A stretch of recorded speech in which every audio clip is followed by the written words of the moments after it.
क्योंकि bleaching liquid एक oxidising agent है, इसलिए ये कलर स्टेन्स में ऑक्सीजन को ऐड करके ऑक्सीडाइज यानी वाइट कर देता है। और इसी वजह से ब्लीचिंग लिक्विड को घर में कपड़ों से स्टेन्स को रिमूव करने के लिए भी यूज किया जाता है।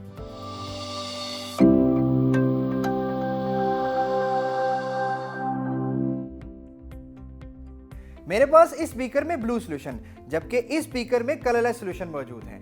अगर मैं इन दोनों को आपस में मिक्स करूं तो इसका कलर ब्लू हो जाएगा। आप भी ऐसा ही सोच रहे हैं।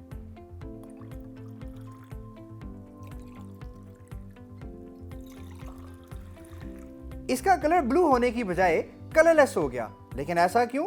To understand this we first need to understand bleaching action of bleaching powder. ये मेरे पास खाने वाला नमक यानी सोडियम क्लोराइड है जो एसिड और बेस की न्यूट्रलाइजेशन से बनता है। सोडियम क्लोराइड में सोडियम केटाइन क्योंकि बेस से हासिल होता है इसलिए इसे बेसिक रेडिकल, जबकि क्लोराइड आयन एसिड से हासिल होता है इसलिए इसे एसिडिक रेडिकल कहते हैं। क्योंकि इसमें एक बेसिक और एक ही एसिडिक रेडिकल मौजूद है इसलिए इसे नॉर्मल साल्ट कहते हैं। लेकिन जरा इस येलिश व्हाइट पाउडर को देखें। इसका केमिकल नेम कैल्शियम ऑक्सीक्लोराइड जबकि केमिकल फार्मूला CaOCl2 है।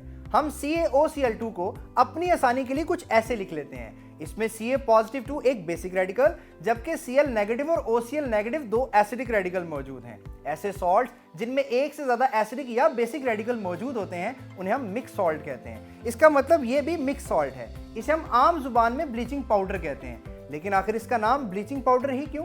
Bleaching means to improve whiteness, यानी ये पाउडर वाइटनेस को इंक्रीज कर देता है। हम जानते हैं कि ब्लीचिंग पाउडर एक ऑक्सीडाइजिंग एजेंट है, इसलिए किसी कलर्ड सॉल्यूशन में ऑक्सीजन को ऐड करके उसको ऑक्सीडाइज यानी वाइट कर देता है और इसी वाइटनिंग इफेक्ट की वजह से इसे ब्लीचिंग पाउडर कहते हैं। आइए इसकी ब्लीचिंग एक्टिविटी को चेक करते हैं। क्योंकि इस पाउडर को डायरेक्टली अप्लाई करना मुश्किल होता है इसलिए हम इसका सॉल्यूशन यूज करते हैं।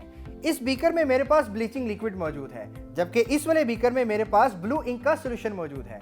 अगर मैं इस ब्लीचिंग लिक्विड को इस कलर्ड सॉल्यूशन में ऐड करूं तो क्योंकि ब्लीचिंग लिक्विड एक ऑक्सीडाइजिंग एजेंट है तो ये ब्लू कलर सॉल्यूशन में ऑक्सीजन को ऐड करके ऑक्सीडाइज यानी वाइट कर देता है। इस तरह इसका कलर गायब हो जाता है। अगर यही वाटर बेस्ड स्टेन्स किसी क्लॉथ के पीस पे लग जाएं तो इनको रिमूव करने के लिए हम इसको ब्लीचिंग लिक्विड में डिप कर देते हैं।